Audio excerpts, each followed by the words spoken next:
Vous entendez souvent parler du private equity, mais il y a 2 classes d'actifs, dont je suis sûre que vous entendez pas beaucoup parler.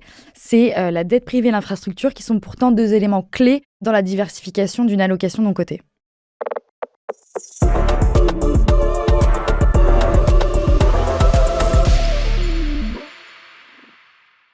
De quoi on parle? La dette privée, c'est prêter, de l'argent à une entreprise qui est non cotée, donc sans passer par les marchés financiers ni par une banque. On prête souvent à un taux qui est variable, avec un taux qui est plus rémunérateur que des obligations classiques.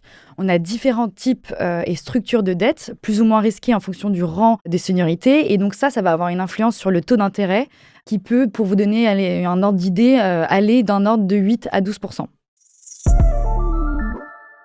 Investir en infrastructure, c'est investir dans des actifs qui sont réels, des ports, des autoroutes, des hôpitaux. Souvent, ce sont des actifs qui sont régulés par des contrats très long terme. On peut distinguer aussi plusieurs types d'infrastructures. On a des infrastructures qui sont défensives, mais on a aussi des infrastructures de croissance comme des data centers ou des infrastructures liées à la transition énergétique, par exemple.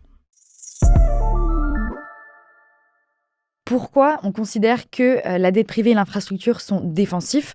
À l'inverse du private equity, on ne se base pas sur une valorisation à 10 ans, mais là, on a une visibilité qui est quand même directe sur les flux. Sur la partie dette privée, on a un revenu qui est régulier et qui est souvent connu à l'avance. Sur la partie infrastructure, c'est une classe d'actifs qui est décorrélée des marchés traditionnels et qui résiste bien aux crises. Même en cas de conflit, on aura toujours besoin d'autoroutes, d'hôpitaux, etc. Et les contrats qui régulent ces infrastructures sont indexés à l'inflation. Donc ça apporte une protection quand même globale au portefeuille et conjointement, la dette privée et l'infrastructure sont moins volatiles que private equity.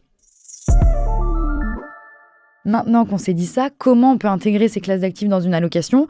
Bon, forcément, si on a un patrimoine important, ces 2 classes d'actifs ne viennent pas en substitution, par exemple, du private equity. C'est plutôt une approche qui est complémentaire. On pourrait imaginer dans une allocation, pour un profil équilibré, avoir 60% de private equity pour avoir un peu de rendement risque élevé, 30% de dette privée pour avoir un revenu régulier et 10% d'infrastructure pour avoir un aspect un peu décorrélé des marchés traditionnels et protection contre l'inflation. Initialement, c'est vrai que ce sont des classes d'actifs qui sont réservées aux institutionnels avec des tickets d'entrée qui sont élevés. Néanmoins, c'est un aspect qui se démocratise de plus en plus avec certaines structures comme les fonds Evergreen ou les fonds LTIF qui permettent de rendre plus accessible pour un investisseur la classe d'actifs. Et d'ailleurs, via ces structures, on peut même avoir pour un profil prudent une possibilité d'avoir des distributions qui sont mensuelles ou trimestrielles, par exemple. Comme toujours, on a des points de vigilance. On a des points de vigilance globaux sur la classe d'actifs. Déjà, c'est une classe d'actifs qui est par nature illiquide. Ça, il faut bien l'avoir en tête. Ensuite, il y a un travail à faire sur la sélection du gérant en fonction de son expertise et de son track record sur la classe d'actifs. Après, il y a des risques qui sont spécifiques. Par exemple, sur la dette privée, le principal risque, c'est le défaut de l'émetteur. Et sur la partie infrastructure, on a plusieurs types d'infrastructures, on a des choses qui sont plus ou moins risquées. Et c'est souvent aussi des projets qui sont très long terme, donc il faut l'avoir en tête.